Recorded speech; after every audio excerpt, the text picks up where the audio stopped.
주십시다. 2장 1절입니다. 출애굽기 2장 1절 말씀입니다. 레위 족속 중 한 사람이 가서 레위 여자에게 장가들었더니 그 여자가 잉태하여 아들을 낳아 그 준수함을 보고 그를 석 달을 숨겼더니 더 숨길 수 없이 되매 그를 위하여 갈 상자 하나를 가져다가 역청과 나무 진을 칠하고 아이를 거기 담아 하숫과 갈대 사이에 두고 그 누이가 어떻게 되는 것을 알려고 멀리 섰더니, 우선 4절까지 봉독 드렸습니다.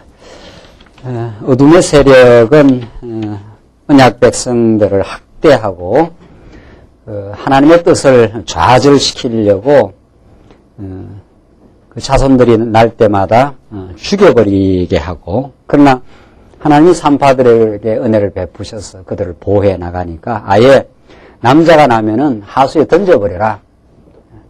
끊임없이 언약 백성들을 끊어버리려고 하는, 언약 백성들의 생명의 그 역사를 단절시키려고 하는 그 역사를 이루어가지만, 하나님은 그런 무섭고 참 치열한 그 상황 속에서도 하나님의 철두철미한 그 보호와 은혜의 손길이 그 언약 백성들이 함께합니다. 그걸 우리는 성경 66권 어디를 통해서도 사실은 확인할 수 있을 뿐 아니라, 그것이 하나님이 정말 언약 백성들을 보호하시고 인도해 가신다는 것을 생생한 방식으로 잘 보여줍니다. 오늘 2장 내용 계속 이어지는 말씀은 그래도 이스라엘 백성들의 구원자 모세를 하나님께서 출생시키시고 그를 광야에서 연단을 시키시면서 하나님이 쓰실 그릇으로 이제 준비시켜 가시는 그 역사를 지금 2장 내용을 통해서 보여주고, 3장 계속해서 그 영도자 모세를 하나님 부르시고 이제 준비시켜 가는 역사를 우리가 지금 공부해 가겠습니다. 2장 1절로 봉독드린 4절 말씀 보시면은 레위 족속이 아들을 낳아 두려워 갈대사리에 이제 버립니다. 다 나는 대로 다 하수에 던지라고. 그게 바로의 명령이니까. 바로는 그 당시 이집트의 제국의 왕이기 때문에 그 명령을 거부하는 즉시 이제 죽음이라는 거죠. 그러니까 이런 살벌하고 어려운 상황 속에 레위 족속 중 이스라엘 백성 중에 레위 족속 속 한 사람이 이제 장가들어서 아이를 낳았는데 아이가 아주 준수하다고 되어 있습니다. 2절에 보면. 그걸 석 달이나 그 아이를 낳아서 숨겨놓은 상황이죠. 그럼 워낙 이 체제가 삼엄한 체제에서 아이 소리만 났다 하면 이건 이제 다 발각되면 다 죽는 거니까 3절 더 숨길 수 없이 되매 이렇게 되어 있어요. 더 이상 숨기기가 어려운 상황까지 상황이 절박하게 지금 되어가는 거죠. 그래서 그를 위하여 갈상자를 가져다가 역청과 나무진을 칠하고 아이를 거기 담아 하숫과 갈대 사이에 두고, 불가피하게 이제 갈대 상자 역청, 이제 아스팔트 같은 거죠. 기름으로 다 발라가. 이렇게 해서 그걸 이제 강가에 띄워가지고 아이를 거기 담아서 이제 어쩔 수 없이 이제 보내면서 그것이 어떻게 되나 하면서 강가 사이에, 그 갈대 사이에서 갈대 상자에 둔 아이를 이제 따라가고 있는 입장이죠. 어떻게 되는가? 4절. 그 누이가 어떻게 되는 것을 알려고 멀리 섰더니 5절. 바로의 딸이 목욕하러 하수로 내려오고 시녀들은 하숫가에 거닐 때 그가 갈대 사이에 상자를 보고 시녀를 보내어 가져다가 열고 그 아이를 보니 아이가 우는지라. 그가 불쌍히 여겨 가로되 이는 히브리 사람의 아이로다. 그 누이가 바로의 딸에게 이르되 내가 가서 히브리 여인 중에서 유모를 불러다가 당신을 위하여 이 아이의 젖 먹이게 하리이까. 그걸 봤어요. 보고는 열어보니까 아이가 있으니까 또 이제 하나님께서 참 바로의 딸에게 불쌍한 마음을 줬다는 거 아니에요? 참 그러니까 이거 하나님이 산파를 통해서 보호도 하시고 바로가 다 죽이라고 명령했는데 바로의 그 뜻을 사실은 이게 그 뜻이 이루어지지 않도록 누가 그 보호를 해주는 겁니까? 바로의 딸이 그 참, 그러니까, 하나님의 그 도움의 손길은 어디라도 참 포진되어 있는 거지요. 도움의 손길이. 바로의 딸이 바로의 명을, 거절한다 그래야 됩니까? 뭐라 해야 됩니까? 이게. 오히려 히브리 자식 같은 그대로 죽여버리라 해야 될 거 아니에요? 이거는 누가 갈대 상자에 넣어놔서 석 달이나 여러 달 좀 키운 이 자식이니까 누가 바로의 명령을 거부한 케이스니까 지금 많은 대로 다 하수에 던져 죽여라 했으니까 이거 그대로 물에 빠뜨려 버리라 이렇게 해야 될 것 같지 않아요? 바로의 딸은 바로의 명을 잘 순종해야 되는 그런 입장인데 참 이렇게 어려운 가운데서도 지금 어둠의 권세에 아주 삼엄한 이런 가운데 하나님이 바로의 딸의 마음을 움직이고 바로의 딸을 준비시켜서 지금 보호하는 역사. 여러분들 후대 그 역사에 가보면은 그 다윗을 보호해 주는 자가 누구지요? 사울의 아들 요나단이에요. 그러니까 참 신기한 일들이에요. 그러니까 신기한 일들. 그 사울이 그 요나단을 잘못 낳아놨죠. 그놈 아들을 하나 낳아놨는데 그게 그 이적 행위를 한 거 아니에요. 이적 행위. 아들이 아버지의 뜻을 따라서 다윗을 몰아하고 죽여버려야 되는데 이 아들놈이 다윗이 피신할 방법을 쫙 가르쳐줘가지고 피해 나오도록 그렇게 만듭니다. 그러니까 절대절명의 그 순간과 위기에서도 우리는 두려워할 일이 없다는 거죠. 그만큼 하나님께서 그 준비된 보호의 손길이 있습니다. 이 바로의 딸이 이 모세를 이제 건져내는 역사가 나오는 거죠. 그러니까 8절 보시다. 바로의 딸이 그에게 이르되 가라. 그 소녀가 가서 그 아이의 어미를 불러오니 그 아이의 어미는 그 생모입니다. 그러니까 진짜 생모를 불러왔으니까 그 얼마나 그 젖을 잘 주겠어요?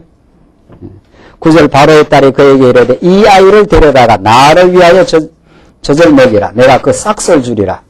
여인이 아이를 데려다가 젖을 먹이더니 그 아이가 자라매 바로의 딸에게로 데려가니 그의 아들이 되니라. 그가 그 이름을 모세라 하여 가로되 이는 내가 그를 물에서 건져내었음이라 하였더라. 모세라는 이름 뜻이 물에서 건져낸 자. 하나님의 구원의 손길이 모세와 함께해서 장차 이스라엘 백성들을 애국에서 해방시킬 자로 하나님께서 지금 준비시켜가는 그 역사를 그 과정을 자세하게 지금 밝혀주지 않아요. 모세의 출생과 보호와 이제 궁궐에서 바로의 그 딸의 그 아들로 이제 궁궐에서 이제 장성하면서 하나님께서 모세를 그 준비시켜가는 역사. 자, 이런 그 하나님의 그 역사의 그 드라마, 언약 성취의 그 드라마는 하나님이 어떤 일을 이루어 갈 때 이미 10년 전, 20년 전, 오래전 우리가 날 때부터 물론 말할 것도 없이 영원 전부터 말할 것도 없이 다 하나님의 그 계획 가운데 언약 백성들의 고난이 준비되어 있고 정말 그 위기가 이미 준비되어 있지만 하나님께서 그 고난과 위기 속에서 우리를 가장 적당한 손길과 적당한 때에 우리를 부르시고 고난에서 구원해내시고 하나님의 영원한 뜻을 이루어 가시는 그런 아주 그 친밀한 섭리가 이 모세의 그 출생과 이 건져냄, 그것도 바로의 딸이 정말 모세를 건져내는 그 역사, 이런 하나님의 살아계심을 우리가 생생하게 볼 수 있습니다. 11절 보시겠어. 모세가 이제 애굽인을 죽이고 미디안 광야로 도망하게 되는데 모세가 장성한 후에 한 번은 자기 형제들에게 나가서 그 고역함을 보더니 어떤 애굽 사람이 어떤 히브리 사람 곧 자기 형제를 치는 것을 본지라 좌우로 살펴 사람이 없음을 보고 그 애굽 사람을 쳐 죽여 모래에 감추니라. 이튿날 다시 나가니 두 히브리 사람이 서로 싸우는지라. 그 그림자에게 이르되 내가 어찌하여 동포를 치느냐 하며 그가 가로되 누가 너로 우리의 주제와 법관을 삼았느냐. 내가 애굽 사람을 죽임같이 나도 죽이려느냐. 모세가 두려워하여 가로되 일이 탈로 되었도다. 바로가 이 일을 듣고 모세를 죽이고자 하여 찾은지라. 모세가 바로의 낯을 피하여 미디안 땅에 머물며 하루는 우물 곁에 앉았더라. 자, 모세가 이제 40년 그 장성을 했습니다. 그러니까 모세는 아주 궁궐에서 궁중 교육을 받으면서 그 왕자의 대접을 받으면서 아주 그 호화찬란한 그런 풍요한 삶 속에서 이제 성장했습니다. 그러나 이제 모세의 그 혈관 속에 피 속에는 히브리 사람의 그 피가 흐르고 있고 자기가 히브리 백성이라는 걸 알고 있습니다. 점점 자라면서 그 궁궐의 그 편안함과 그 왕자로서 누릴 수 있는 그 권세와 모든 기득권보다도 이미 하나님의 뜻 가운데 모세를 히브리 사람, 이스라엘 사람의 구원자로 예비해놓고 예정해놓았기 때문에 그 피 속에는 이제 그 궁궐의 편안함이 그들에게 그 모세에게는 참 행복이 될 수가 없습니다. 이미 히브리 사람을 치는 것을 보고 그에게 동정심이 생기고 애굽 사람을 쳐 죽여서 모래에 이제 감추게 되는 그런 역사. 이 일을 기화로 해서 이제 결국은 고난의 삶으로 이제 떠나게 되는 그런 역사. 그걸 이제 히브리서 기자는 뭐라고 합니까? 히브리서 기자는 그래도 11장 보시면 제가 그냥 읽겠습니다. 믿음으로 모세는 장성하여 바로의 공주라 공주의 아들이라 칭함을 거절하고 도리어 하나님의 백성과 함께 고난받기를 잠시 죄악의 낙을 누리는 것보다 더 좋아하고 이렇게 되어 있어요. 이게 이제 모세에게 예비된 고난의 길입니다. 모세에게. 모세가 그 하나님의 뜻, 이걸 이제 그리스도를 위해서 받는 능력이라. 히브리서 기자는 그 신약의 관점에서 그렇게 재해석을 하는 거죠. 지금 모세의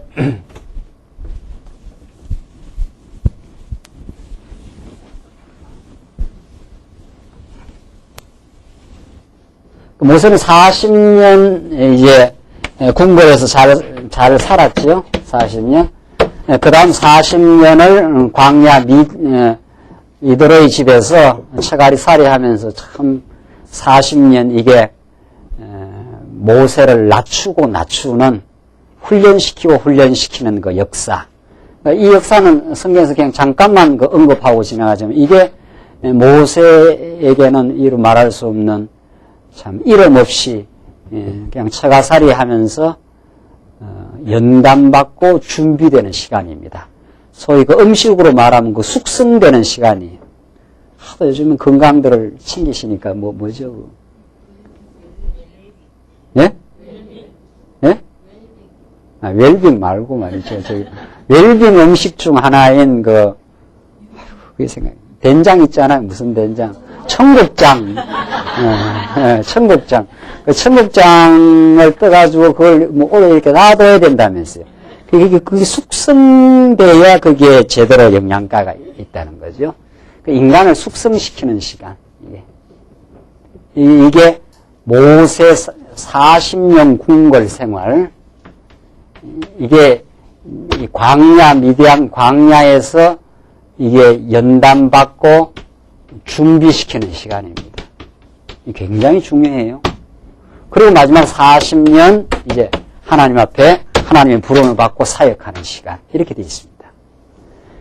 그러니까 우리는 하나님 앞에서 일하고 교회에서 봉사하고 이것만 중요한 줄 아는데 다 이게 중요한 시간들입니다. 이게 모세 120년의 그 인생 역사, 이 과정을 하나님께서 준비시키는데 마지막 하나님의 부름을 받아가지고 정말 그 이스라엘 백성을 인도해내고 그 이스라엘 백성들의 그 원망과 불평, 그들의 그 어려움들을 온몸으로 받아내고 정말 그 하나님의 뜻을 이루어갔던 그 이스라엘 백성들의 영도자 모세의 그 치열하고 그 믿음의 사역, 이게 있기까지 궁궐에서 호화찬란한 이 궁궐의 그 탐닉, 궁궐 생활의 얼마나 좋겠어요? 정말 궁궐에서 온갖 그 부요와 풍요와 이런 걸 누렸지만은 히브리서 기자는 여기서 이쪽으로 떠나가는 역사,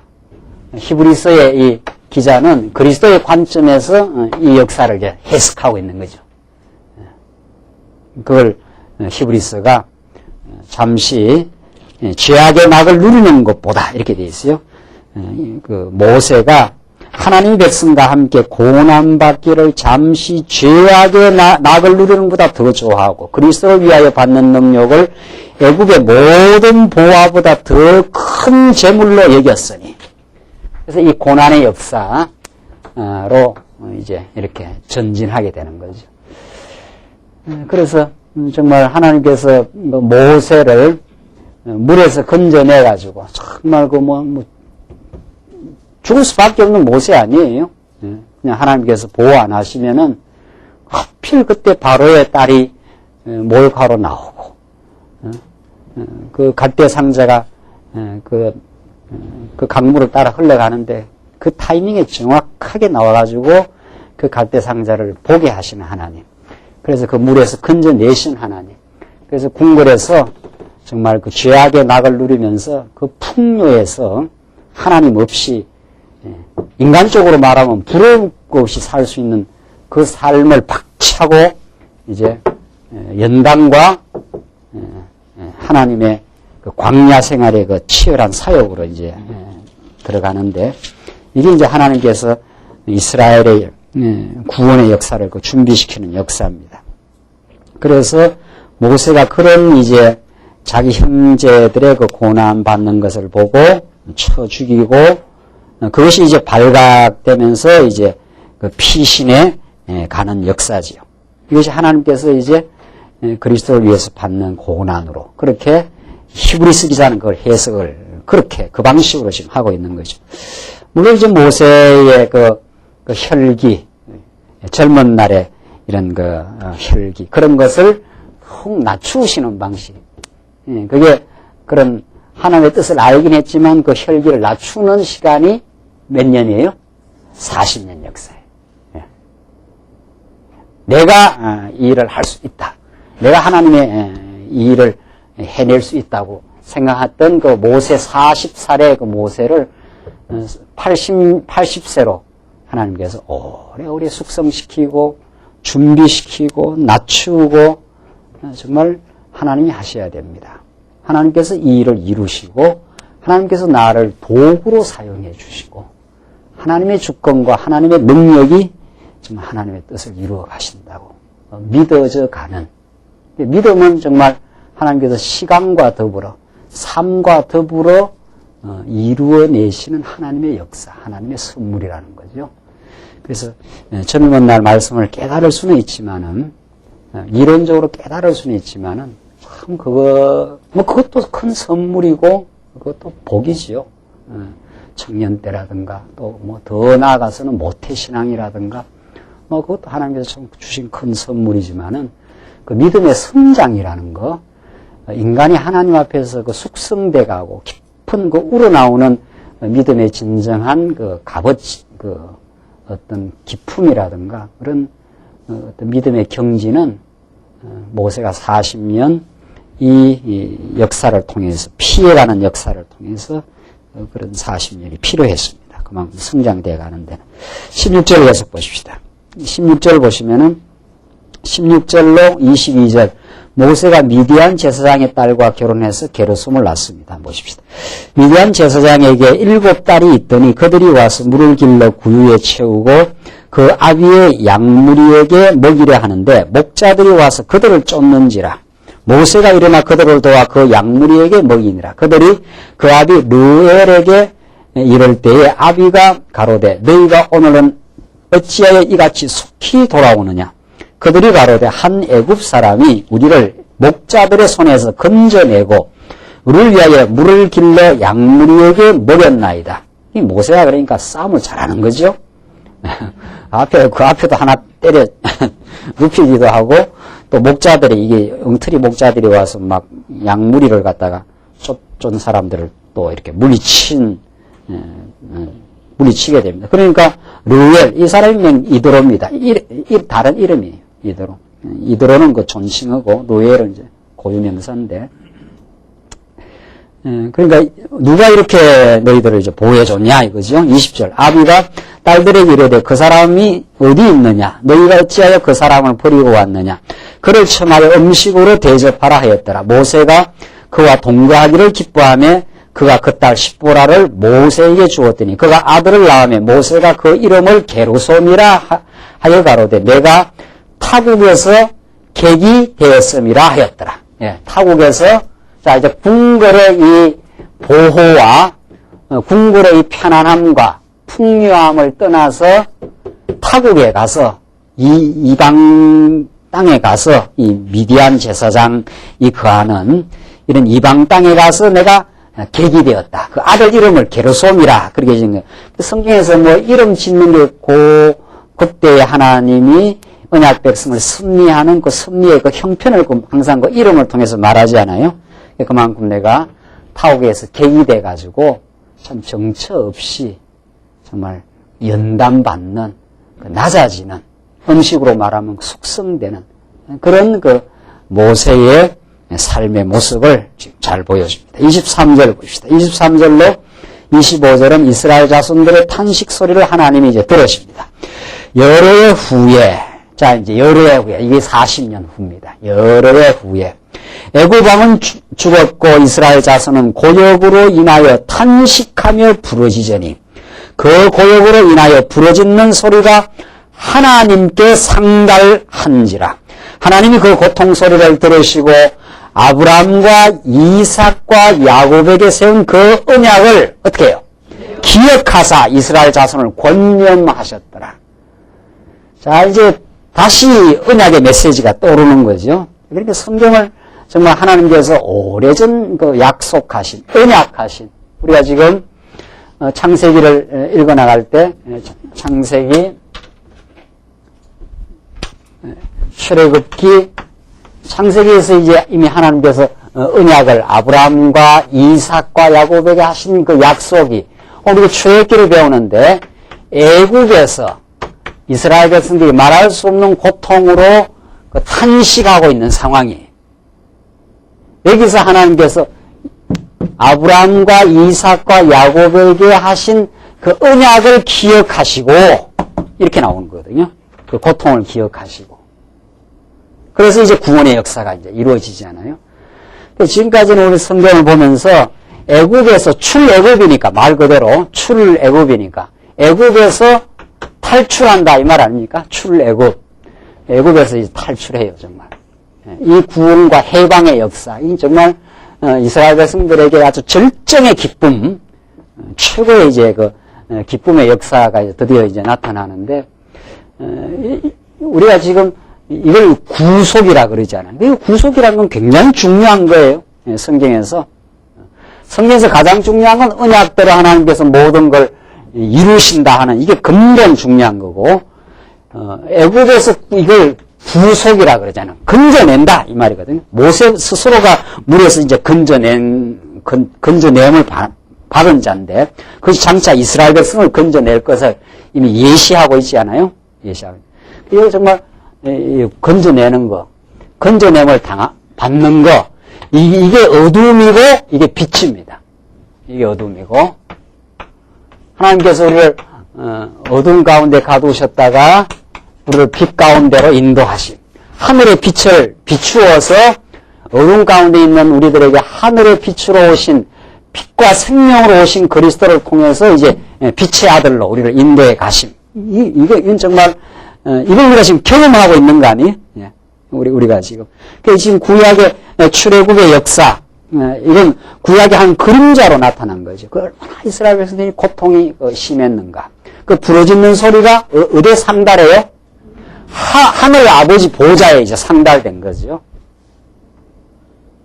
이게 이제 구원의 역사, 구속의 역사라는 거예요. 근데 이제 한 단계 더 들어가면은 이 구원의 역사를 만들기 위해서 하나님은 그 언약 백성을, 아브라함을 그 약속의 땅에서 어디로 보내기도 하시는 하나님. 보내어서 애굽에 들어가야 또 구원을 시키기도 하지요. 뭐 들어가질 않았는데 뭐 구원시킬 게 있나요? 그렇죠? 안 들어갔으면 이스라엘 백성들이 아브라함과 이삭과 야곱이 그냥 살지 않아요. 어디에? 약속의 땅에. 그냥 살면 그냥 이렇게 사는 거예요. 이렇게. 근데 하나님께서 그냥 살게 하지 않고 요셉의 형들의 마음속에 그 악한 마음이 들어와서 요셉을 팔아 넘기고 또 이 땅에 뭐를 일으키고 기근을 일으키고 이렇게 해서 다 어디로 들어가도록 애굽에 들어가서 몇백 년 동안이나 400년 동안이나 그 말할 수 없는 무거운 짐 밑에서 고역을 치르도록 하시는 하나님. 그랬다가 어떻게 해요?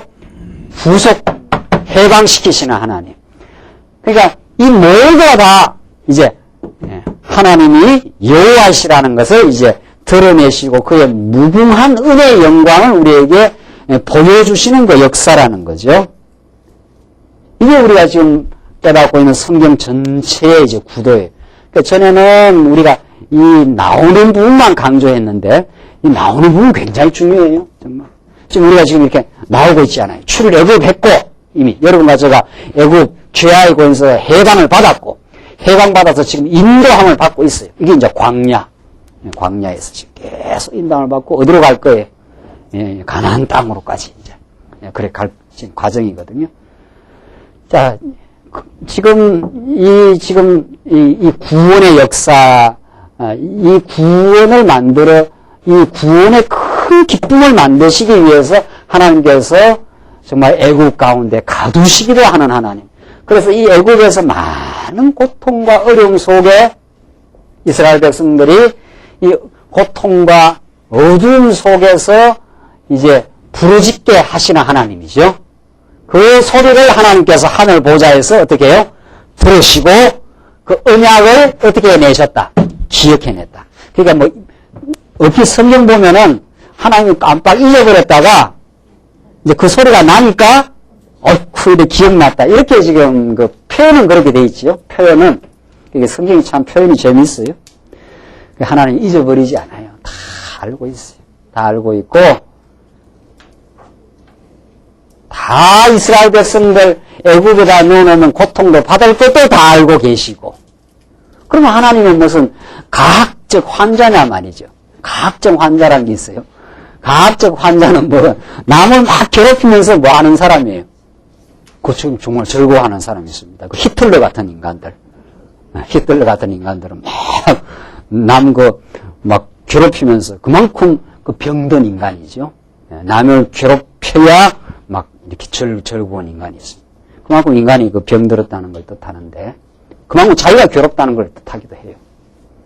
하나님 그런 분이냐 말이야. 일부러 여기다 집어넣어가고 그렇게 고통 겪는 거 다 아는데 그냥 여기 넣지 말고 아브라함과 이삭과 야곱 그 형제들을 그냥 이렇게 약속의 땅으로 갈대아우에서 건져내서 딱 여기 데려 놨으니까 이렇게 쭉 살게 할 수 있는 분이에요. 그런데 애굽을 참 요셉을 여기다 보내고 또 여기다 또 뭐를 일으키고 기근을 일으키고 또 기근만 안 일으켜서도 뭐 요셉은 내려갔다 치더라도 기근 안 일으켜서 여기 갈 일이 있어요 없어요? 여기를 왜 갑니까 이 가기를? 그냥 여기서 살지 그냥 여기가 이 가나안 땅인데 그냥 가나안 땅 좋은 땅에서 살지. 또 기근을 일으켜. 그래서 어떻게 해요? 어떻게? 내려가도록 만들어. 그래서 고통을 겪게 해요. 고통을 겪으니까 이스라엘 백성들이 뭐 해요? 부르짖지요. 부르짖어요. 다시 한번 보십시오. 23절. 여러 해 후에 애굽 왕은 죽었고 이스라엘 자손은 고역으로 인하여 탄식하며 어떻게 해요? 부르짖으니 그 고역으로 인하여 부르짖는 소리가 하늘에 어떻게 해요? 상달된지라. 하나님이 우리 언약 백성들의 그 고통과 어려움, 그것으로 말미암아 죄악으로 말미암은 그 상한 심령, 그것을 하나님이 어떻게 하신다고요? 받으시고 기뻐하신다는 거예요. 이걸 이제 이해하기가 우리가 어려운 거죠. 이걸 시편 51편을 한가 봅시다. 정말 그렇게 돼 있나 안 돼 있나. 시편 51편은 다윗이 밧세바를 취하고 그 범죄를 치르고 나서 고통 속에서 하나님을 발견하는 그 그 죄악의 번민과 고통 속에서 하나님의 그 인자하심을 발견하는 정말 놀라운 그 은혜의 복음이 여기에 잘 나타나와 있는데, 시편 51편 하나님이여 주의 인자를 쫓아 나를 어떻게 해요? 긍휼히 여기시며 주의 많은 자비를 쫓아 내 죄가를 도말하소서.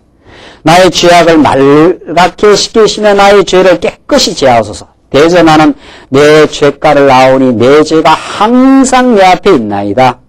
내가 주께만 범죄하여. 밧세바를 취한 걸 지금 다윗은 누구한테 범죄했다고 고백해요? 주께만 범죄하여 이렇게 돼 있어요. 밧세바한테 범죄한 것도 범죄한 거지만은 그 범죄가 진짜 누구한테 범죄한 거예요? 하나님께 범죄했다고 지금. 하나님이 정해준 분봉 이상을 넘어간 거죠. 다윗이. 이 시편이 이제 밧세바와 동침한 후에 선지자 나단이 저에게 온 때에 지금 다윗이 고백하는 내용이거든요. 그 다윗이 이 밧세바를 취하고 하나님 앞에 내가 범죄했다고 생각하고 몸부림을 치는 거 아니에요? 하나님 앞에. 그러면서 하나님의 그 인자를 쫓아, 그 1절에 나온 대로 나를 긍휼히 여기달라. 그러니까 범죄 속에서 진정한 하나님의 그 긍휼과 인자하심을 히브리어 헤세드라고 하는 그 언약적인 사랑, 그 unfailing love, 그 실패하지 않는 하나님의 사랑입니다. 이게 하나님이 한 번 언약하면 절대로 실패를 안 한다 이 말이거든요. 내가 지금 나는 하나님 앞에 실패를 했는데, 범죄를 했는데 이 말이죠. 하나님은 나를 향한 사랑이 실패가 없습니다. 그게 하나님의 그 인자하신 사랑이에요. 그걸 지금 다윗이 범죄한 후에 지금 고백하고 하나님을 의지하잖아요. 그리고 17절 한번 봅시다. 쭉 여러분들 한번 읽어보시고 17절 하나님이 구하시는 제사는 뭐라고요? 상한 심령이라. 하나님이여 상하고 통회하는 마음을 주께서 어떻게 해요? 멸시치 아니하시리이다. 당신이 여호와하신 하나님이니까. 당연히 참 인자하신 분이고 한 번 언약하신 사랑을 절대로 변개하지 않는 분임을 내가 압니다. 그래서 내가 하나님 앞에 범죄를 고백하고 내가 그 범죄 때문에 마음의 상처와 상한 심령을 가지고 있지만 그 상한 심령을 하나님께서 멸시치 않고 그걸 하나님 구하시는 제사라는 거예요. 하나님 그 마음을 갖고 나오라는 거예요. 우리 하나님 앞에. 우리 하나님 앞에 멋있게 등장하지 말라는 거 아니에요? 우리가 너무 하나님 앞에 멋있게 등장할 때가 많아요. 양복 입고 넥타이 메고. 멋있게 등장하면 하나님을 못 만납니다. 내가 너무 멋있고 내가 너무 의로우면 말이죠. 하나님을 만날 길이 없어요. 하나님은 예수 그리스도를 통해서 너희를 만나주겠다는 거죠. 이스라엘 백성들이 애굽에서 탄식하며 부르짖으니 그 고역으로 인하여 부르짖는 소리가 하늘에 상달한지라 하나님 이제 그때를 기다리고 있는 거죠. 하나님 우리를 극진하게 사랑하셔요. 하나님이 여기 안 넣어도 사랑해요. 영원히 사랑해요. 하나님의 언약은 영원한 작정과 영원한 사랑이에요. 변함이 없는 분이에요. 그런데 하나님이 언약 백성들을 그냥 가나안 땅에 그냥 두시면은 하나님은 여전히 사랑해요. 여전히 사랑하는데 그 사랑을 깨닫지를 못하는 거죠. 그냥 내가 잘나서 내가 의로워서 적과 꿀이 땅에 와 있다. 아브라함이야 그걸 느꼈지만 아브라함 갈대아 우리에서 건져내라고 아브라함 실수도 많고 범죄도 많아도 하나님 끝끝내 아브라함을 사랑하니까 아브라함이야 그 사랑을 느꼈지요. 자기가 범죄했을 때도 여전히 사랑하니까. 그 실수하고 범죄한 이후에 우리가 가장 하나님의 사랑을 많이 느끼잖아요. 그때야말로. 그러나 아브라함 후손들이야 그냥 자기가 좋은 데 살고 있으면 그걸 좋은 걸로 몰라요. 은혜로 깨닫지를 못하는 거죠. 그래서 한번 그 집에서 탕자가 나와서 배주리 같은 이 애굽 생활을 한번 경험하고 그리고 돌아가야 하나님의 은혜로 깨달으니까. 그래서 하나님의 섭리 가운데 애굽이라고 하는 이 어둠의 세상, 죄악 권세 아래로 하나님께서 섭리하신다는 거죠. 이 깊은 하나님의 뜻, 이게 이제 깨달아지는 것이 우리가 지금 성경 전체의 뜻을 깨닫는 거예요. 그 아버지가 그냥 내보내는 거죠. 그래서 나가서 여기서 밑바닥에서 이제 그 고역으로 인하여 부르짖으니 그 부르짖음을 하늘에 상달된지라. 여기까지가 이제 하나님의 섭리. 하나님 내가 할 수 없습니다. 하나님 내 스스로 도저히 해방받을 수가 없습니다. 죄악 권세에서 우리 스스로의 힘으로는 벗어날 수가 없습니다. 그 고백을 하게 만드시죠. 시편 51편이 바로 그런 말씀이에요. 다윗이 왕으로 있지만은 바세바를 범하고 나서 하나님 앞에 완전히 낮아지잖아요. 죄악은 우리를 낮추시는 하나님의 섭리예요. 내 의의가 없습니다. 이 말이거든요. 내 능력이 없습니다. 나는 지금 상한 신민밖에 하나님 앞에 가지고 나올 게 없습니다. 나를 긍휼히 여기시옵소서. 이게 하나님께서 우리를 낮추는 과정이에요. 탐자가 아버지 집 떠났을 때 얼마나 그 기고만장했습니까? 나가면 내 힘으로 아버지 떠나서 내가 얼마든지 행복하게 살 수 있다고. 그렇게 탐자가 나가는 거거든요. 대주리 가보니까 아이쿠 싶어요. 난 완전히 빈털터리구나 말이지. 아버지를 떠나서는 내가 도저히 행복이 없구나.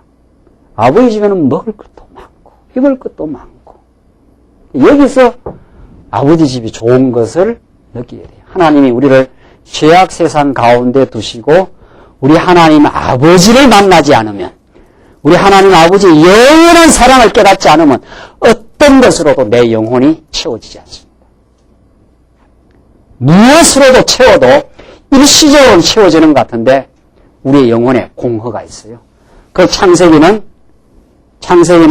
하나님이 천지를 지어놓으니까 땅이 공허하고 혼돈하고 흑암이 깊은 위에 있다고.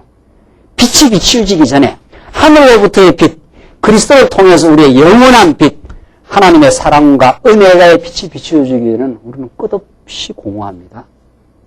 현대인들이 지금 여러분들 우리가 한국 경제만 하더라도 맨날 경제 어렵다고 우는 소리, 그냥 죽는 소리 하는데 이게 다 음살이에요. 나는 그걸 음살이라 그래요. 우리가 지금 먹는 게 지금 얼마나 잘 먹습니까? 먹는 게, 입는 게, 이 양복이 얼마짜리 줄 아세요? 이게 한 10년 전에 양복인데, 이게 얼마나 좋은 양복인지 몰라요, 이게. 너무도 잘 먹어요, 지금. 50년대, 60년대, 멀리도 가지 말고. 얼마나 잘 먹어야, 잘 먹고 잘 사는 거예요? 아파트가 뜨신 물이 얼마나 잘 나오는지 몰라요, 뜨신 물이. 저는 아파트 물 트고 뜨신 물만 나오면 그렇게 좋을 수가 없어요. 얼마나 따뜻한 물이 나오는 게 얼마나 좋은지 몰라요. 너무 물질적으로 풍요하고 행복해요. 너무. 그래도 현대인들은 그냥 부족해요. 부족할 거지가 없는 거예요. 왜? 그 공허가 있어 그렇습니다. 그 영혼 속에 공허가 있어서 그래요. 안 채워집니다, 그거는. 아무리 채워도 안 채워져요, 그거는. 아무리 채워도. 모든 걸 다 가져보죠. 마음의 공허가 채워지는 거. 영혼의 공허가 안 채워집니다. 그거는 천하 없어도. 지금 못 먹어서 못 가져서 지금 아각거리고 있는 게 아니거든요. 안 채워져서 그래요. 영혼이. 그게 그러니까 하나님께서 우리를 여기에 가두어 놓고는 이게 세상이거든요. 이게 죄악 세상이거든요. 여기서 아무리 모든 걸 발버둥을 쳐도 이곳에서는 채워지지 않음을 깨닫게 됩니다. 그러니까 영혼의 목마름을 주셔요. 너희가 의에 줄이고 목마른 자 어떻게 해요? 복이 있나니. 우리 진짜 의에 줄이고 목마른 자, 그 하나님의 의로우신 그리스도의 진리에 목마른 자, 그 굉장히 복받은 사람이, 그 행복한 사람이, 그 복이 있나니, 그 행복한 사람이. 오늘 여러분들 이렇게 말씀 들어보면 굉장한 복이 있는 행복한 사람이. 한 택한 백성이 아니면은 채워도 채워지지 않는 그걸 위해서 계속 지금 가고 있어요. 그 사람들은.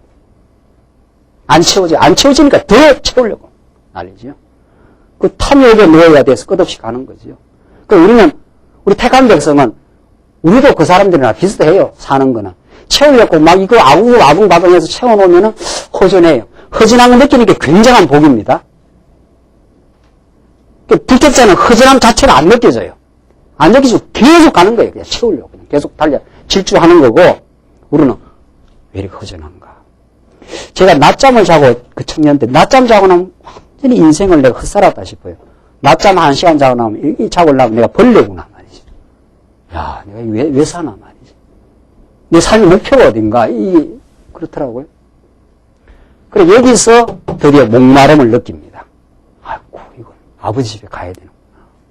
탕자가 아버지 집으로 가야 되는 거구나. 거기는 먹을 것도 많고 입을 것도 많은 곳이 거기 있구나. 그 영혼에 대한 목마름이에요. 진리에 대한 목마름. 그게 우리 택한 백성에게는 오늘 이 말씀을 듣게 하시고 우리 하나님의 진리로만 우리의 영혼의 공허가 채워진다는 것을, 하나님 말씀을 듣는 그 순간부터 이제는 우리 마음이 채워지고 지금 있는 그대로를 영혼의 빛 가운데서 받아들이고 하나님의 작정 속에 오늘을 두시고 우리가 풍요한 사랑이 있다는, 사랑 속에 있다는 걸 이제 깨닫게 돼요.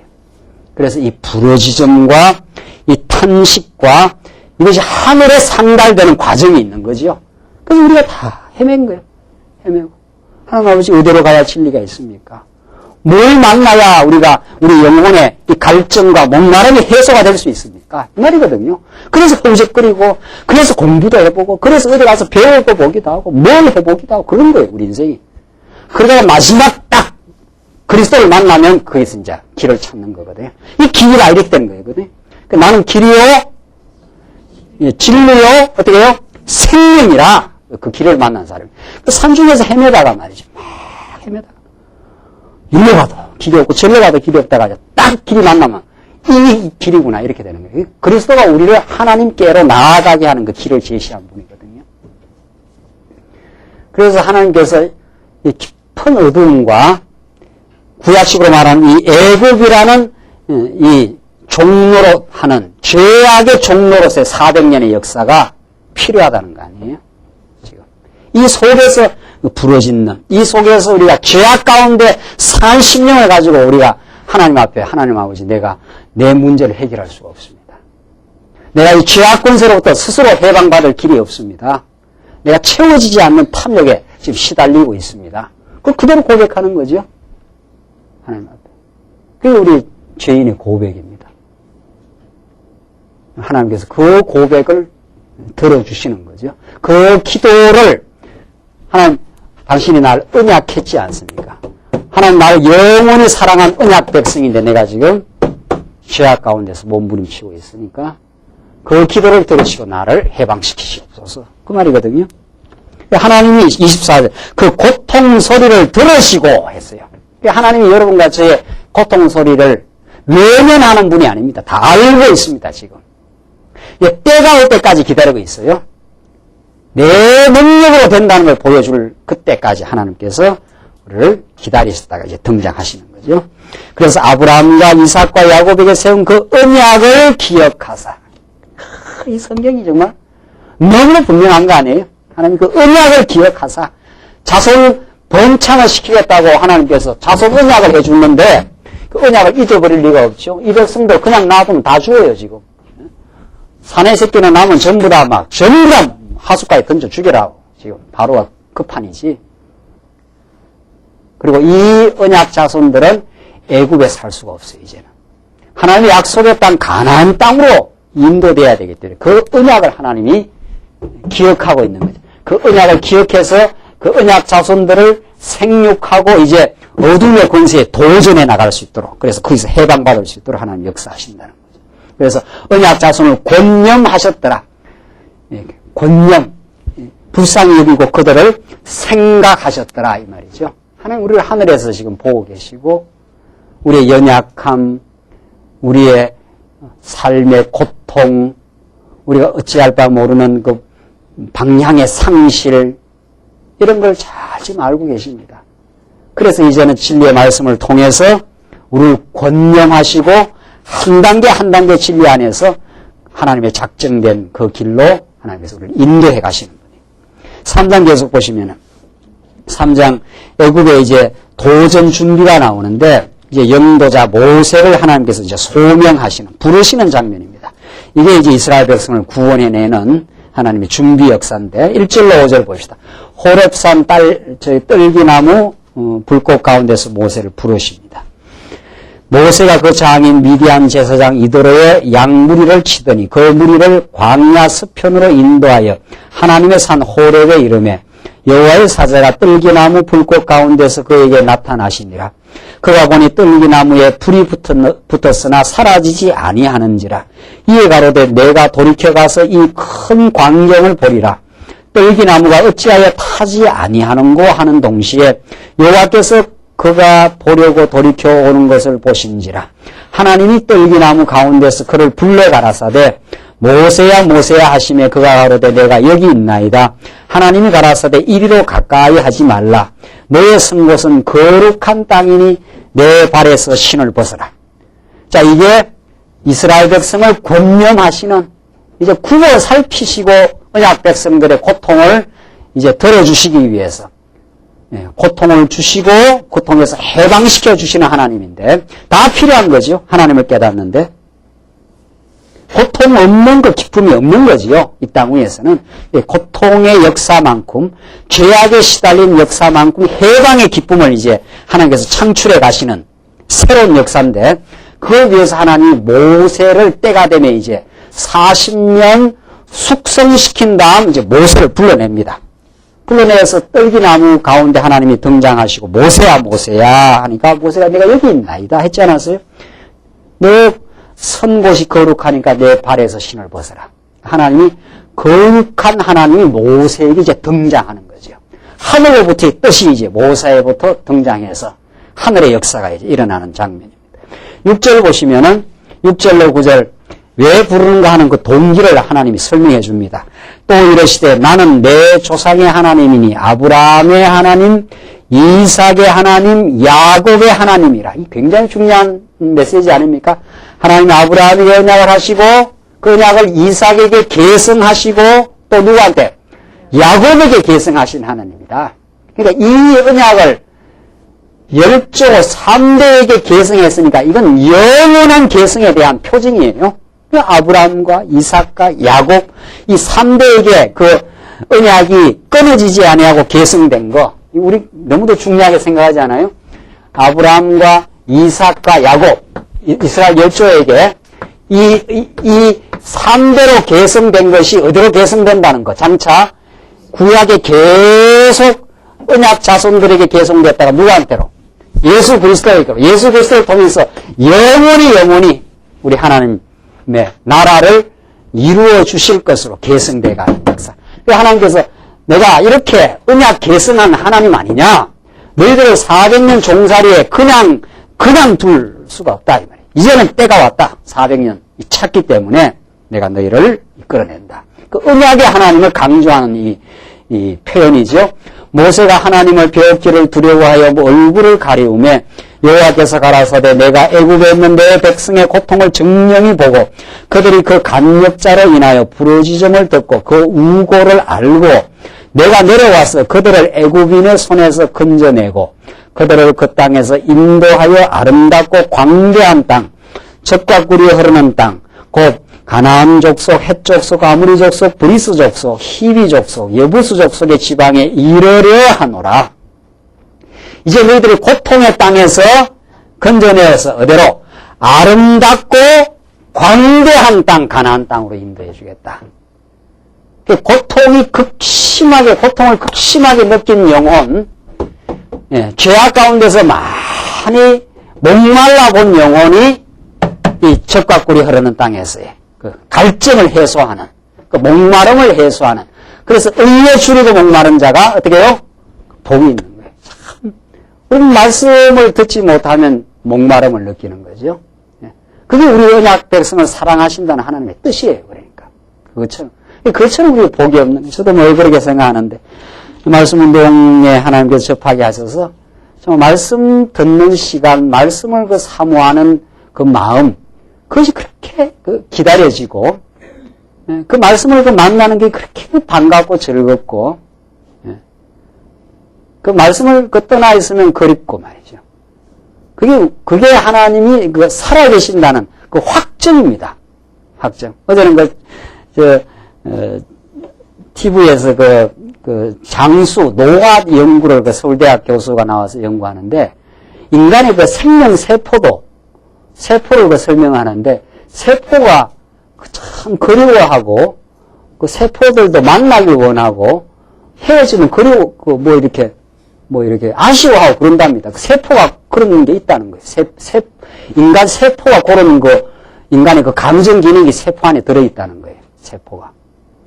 하나님이 인간 세포를 그렇게 만들어 놨으니까 세포보다 더 중요한 영혼의 기능이 그렇게 돼 있어요. 우리 영혼의 기능이 하나님의 말씀을 그리워하게 돼 있고 만나면 참 반가워. 그러니까 하나님 말씀을 만나는 건 그리스도를 만난다는 건데 살아계신 그 그리스도를 만나면 우리 최고로 좋은 애인 아니에요. 연애 안 해보셨습니까? 네? 그 만나면 두근두근되고 말이죠. 그리워하고 말이죠. 그 떨어지면 또 보고 싶어 아쉬워하고 그게 우리 예수 믿는 겁니다.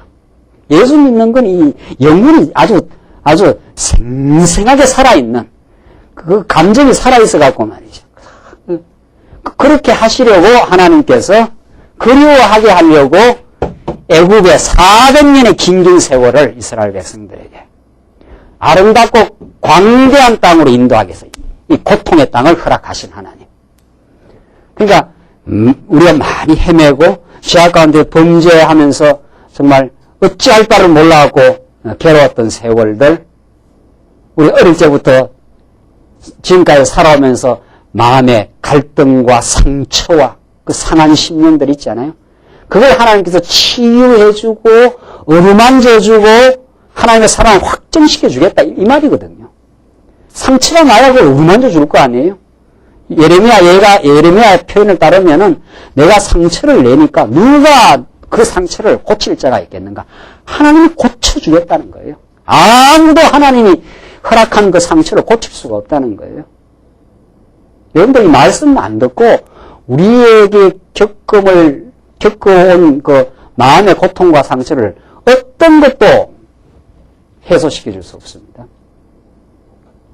어떤 것도 해소가 안 돼요. 하나님의 풍성한 은혜가 아니고는 하나님이 그 일을 행하시고 하나님이 이제 치료해 주겠다. 이게 출애굽기에 나와요. 여호와 라파라. 내가 치료하시는 여호와라. 딱 이렇게 나오거든요. 이게 하나님께서 이게 병을 준 거거든요. 상처를 준 거거든요. 이스라엘 백성들이. 이 상처와 병을 안고 나옵니다. 이스라엘 백성들이. 나와서 신의 산 언약을 통해서 하나하나. 그게 제사 제도예요. 어루만져주고 상처를 싸매주고 치료해주고 위로해주고 이게 이제 광야에서 인도에 가면서 하는 일이에요. 하나님께서. 그게 신의 산 언약이거든요. 이스라엘 백성들의 그 범죄와 어리석음과 연약함을 하나님 너무도 잘 아십니다. 그러니까 그 범죄와 연약함을 하나님이 강건하게 해주고 그 용서해주고 그렇게 안 하면 이스라엘 백성이 광야를 걸어갈 수가 없어요. 왜? 여기서 다 병이 들어있으니까 죄악에 물들어져 있으니까. 여러분 우리가 지금 말씀이 안 나 하는 것마다 다 범죄라는 거 아니에요? 하는 것마다 다 범죄고 자기 중심이고 우리가 탐욕에 사로잡히기 쉽고 유혹을 받기 얼마나 쉽게 받고 말이죠. 이 세상의 유혹을. 우리가 야고보서 공부했지만은 우리가 세속에 놓여져 있기 때문에 세속적 가치를 우리는 너무도 좋아합니다. 너나 할 거 없어요? 여기 명예 싫어하는 사람 없어요? 여기서? 돈 싫어하는 사람 한번 나와보십시오. 네?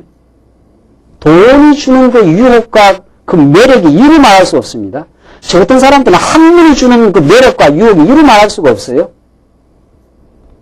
그게 전부 세상적인 가치들이에요. 전부 세상적인 가치들. 그게 누구라도 끌려 들어갑니다. 왜? 그런 연약함을 안고 나와요.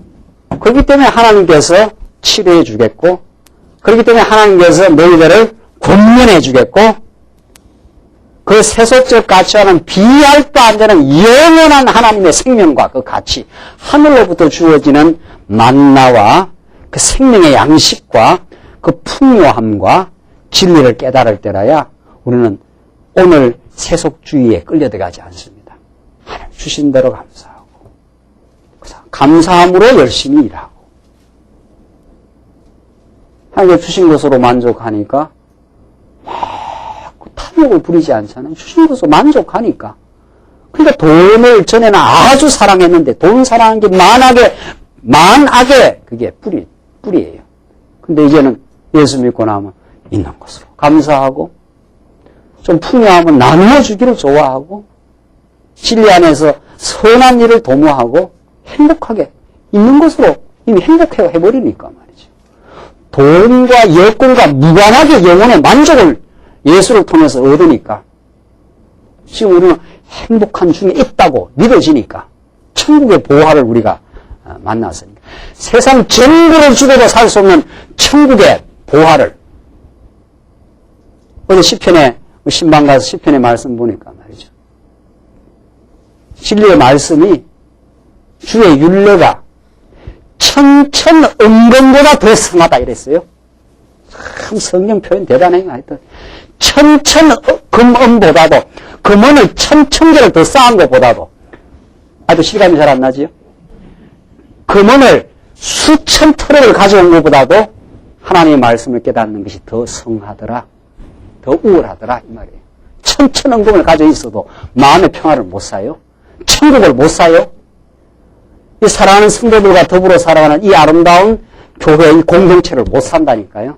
여러분들 이 천천음금으로 교회를 이끌어갈 수 있습니까?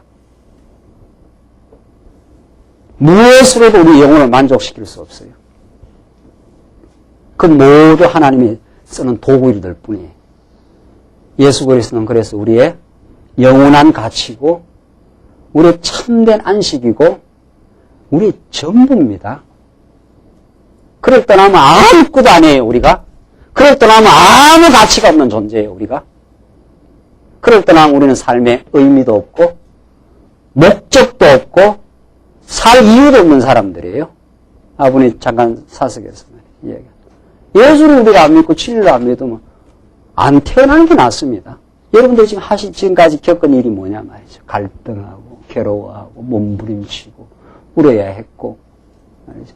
목숨이 붙어 있으니까 살 수밖에 없고 말이죠. 따지고 보면